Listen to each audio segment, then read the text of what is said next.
Hey everyone, Dan here. Before we get into it, if you enjoy these videos, please hit the like and subscribe button. And keep in mind that these are my own thoughts, opinions, and ideas. These are not meant to be, nor should you take them as investment or trading advice in any way, shape, or form.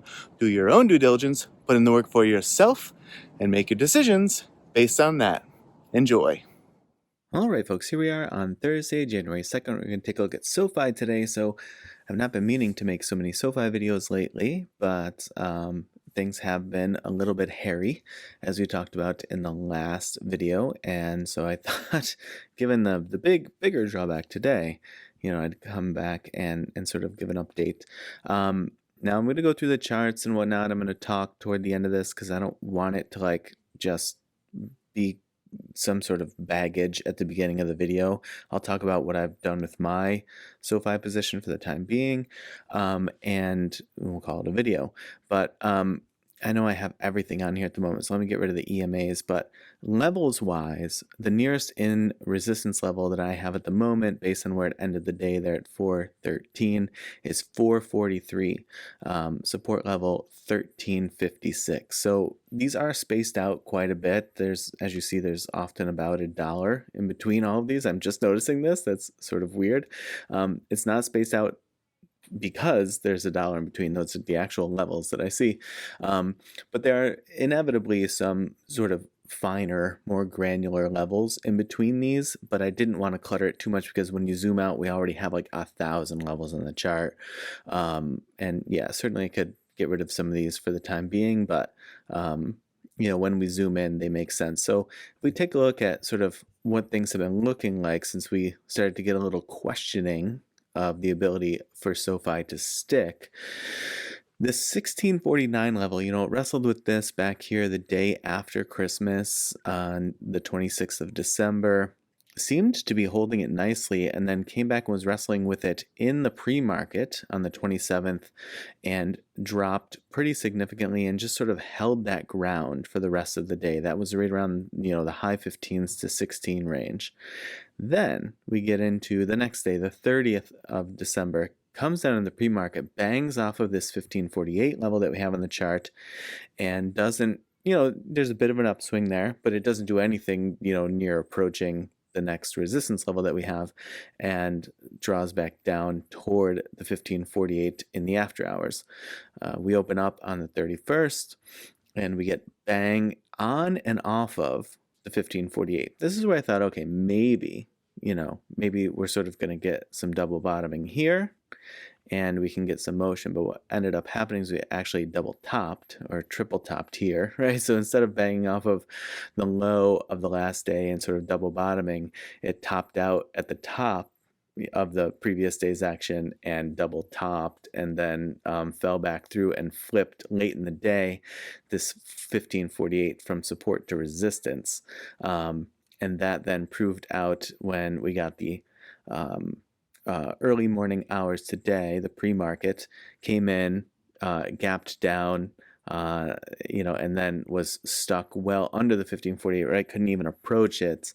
Today's action fell through pretty strongly, wrestled a little bit with this 1443, ultimately gave way. Didn't come down all the way to this 1356, but it came to 1375. So coming from the 15s in the pre-market down into the 13s, it's a pretty steep drop, and then working its way back up toward the 1443 toward the end of the day, but not really approaching it in any meaningful way for that time being. So this is to just show how, why we have these levels on the chart, how they look intraday, and how the sort of interplay happens. So those are the levels that I have at the moment. Now, if we get rid of these and look at the EMAs, I actually think this is really important.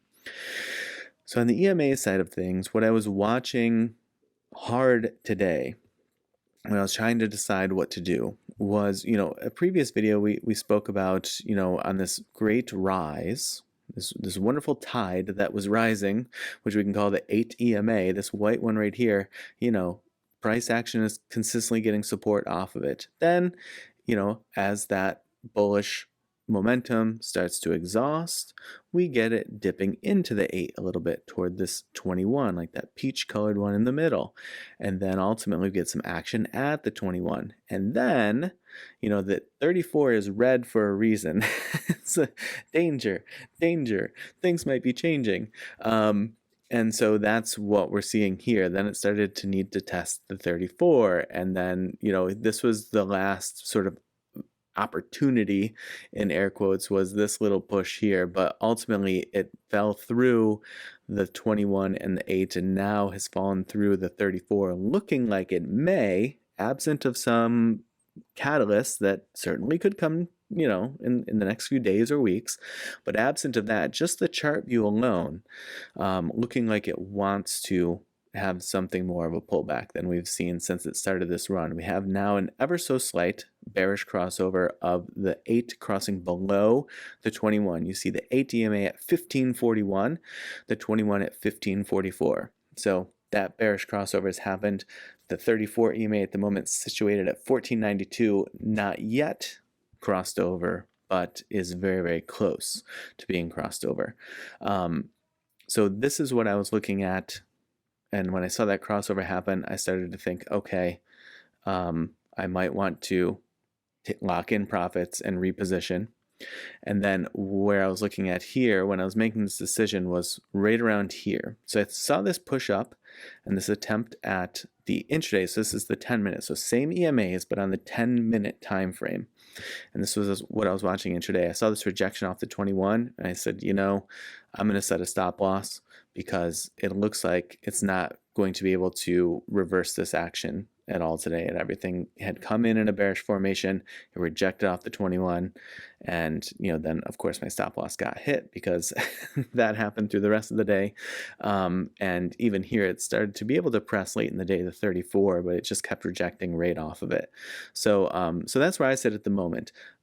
I'm sure, not out of SoFi forever, but this has been always my point of SoFi or any other stock. SoFi for me is not different than other stocks. I know for some people it is, but my goal here isn't to invest in this for 10 years and so on and so forth. That's not my goal with any stock. What I'm doing here is I'm trying to find setups that could play out for profit over the course of a couple of weeks or a few months even. I held this position way longer than I thought I would, but that's because things just took off the way that they did. And so there wasn't any reason to be selling through this motion because we kept riding the 8, right? So yeah, there was no reason to sell. But I did, I was expecting to hold it maybe for a few weeks, maybe 8 weeks at the most. But yeah, this run took from September through December. Or even, if you bought back here in August. So many, many months. So that's always been my goal. And so my goal at this moment, if I don't have a SoFi position, is one of looking for re-entry, like good re-entry point. Now, if I'm just looking at the EMAs, what I'm looking for now that I don't have position, so like pullback doesn't affect me negatively. I'm looking for bouncing off of that 183. And I don't know where that will be when it gets closer. There's a lot of room in here for now. But that to me starts to look really, really interesting of, okay, could I get some action off the 183 and see if I can get a bounce from there, especially if it's able to continue sort of an overall bullish turn, meaning that the short-term EMAs are above the long-term EMA. If that's the case, then I'll gladly take a dip to the 183 EMA, be able to re-enter there and ride that position to a point that makes sense. Obviously, I have on this look, I have a lot of levels in between there. We have several. We have the 1356 we talked about, and then we have the 1268, and then we have 1170 and 1110. And then I do have 1006. There's probably a decent volume shelf there, maybe around the 11-ish mark. Let's see if that's true or not. Oh, it's really thin. Well, yeah. If you just look at the run though, right? Because the old volume we're gonna have to scroll back forever to get to it. But yeah, there's some good shelving here toward 11. But it's a bit below 11. So it is kind of thin in this range, sort of where it is at the moment. You have a little bit of something here, right, in the mid 13s. But yeah, then it gets pretty thin down to like the high 10s or 11. So, and you can just, the reason I thought that was because I saw this price action back here, and you see the volume spikes in that area as well. So that's why that sort of made sense to me. But to the degree to which that lines up relatively nicely with the EMAs and that wants to continue this motion that we're seeing sort of the early glimpses of, like I said, a good catalyst could come in. There could be like tremendous earnings. There could be great analyst ratings that come out. There could be contracts that are signed, sales numbers that come out, whatever it is, partnerships that are launched. There's a whole slew of things that could come out as good catalysts, but those aren't chart things, right? I'm just looking at chart things. So that's why I say that at the moment. Now, on the think or swim side of things, I actually wasn't looking at this when I was trying to make my decision. Now, interestingly, it is still in this lengthy trigger on the TTM squeeze indicator, so we'll see how that plays out. But, after I did make my decision based off of the Weeble chart, I came over and took a look at this just to sort of say, did I do something weird, or like, does this make sense? As we're in January now, I see a couple of things. One, I see this wave cloud, right? You see this green and blue one, and you see it just having a couple of humps here and then coming to a point. And the idea here of the VAMI down, which comes from the guy who created this setup that we're looking at, is that you get something that looks, I think he describes it as like the snout of a dolphin, where you get sort of like the fins, right? These couple of points up, and then this comes to a point of a snout, or whatever you call the nose of a dolphin, and looking for that setup to sort of indicate, okay, there's strong potential for dumping here. So it's looking like-ish that to me. I don't know if you would agree, but I see it. You see the point here, you see the couple of wings here, and then you see obviously some strong bearish action getting pumped into it, and it is also then situated below the put trigger at the moment, right? Puts in a very strong full candle below the put trigger of 1473, and it has a -1 ATR of 1254. So that doesn't get us all the way to that 183. I guess it would depend later in the month where that 183 ends up, because those do shift as price action gets put in. Those are dynamic. So I don't know exactly where it's going to be in the future, but for the time being, at least, that would leave us a bit far away from that 183, but could be interesting to see how it interplays with these ATR levels. It came darn near close to that initial one at 1363 today, but sort of shrugged off just above it for the time being. So, it being situated under the put trigger is also sort of like, take it for what it's worth. And we, it is still interesting to me that we have this lengthy trigger on the TTM squeeze indicator. If that wants to play out to mean anything, is another question. We talked about this trigger and refire back here in July, before this like roller coaster of action got set off, and then the huge run kicked off, sort of in September-ish timeframe, depending on where you want to put the origination point at. But yeah, so we'll see if that amounts to anything, or if that's just sort of like there and goes away, and then we get a new trigger and fire coming up in the future. But for my money, for the time being, this is what I'm watching, and that's why.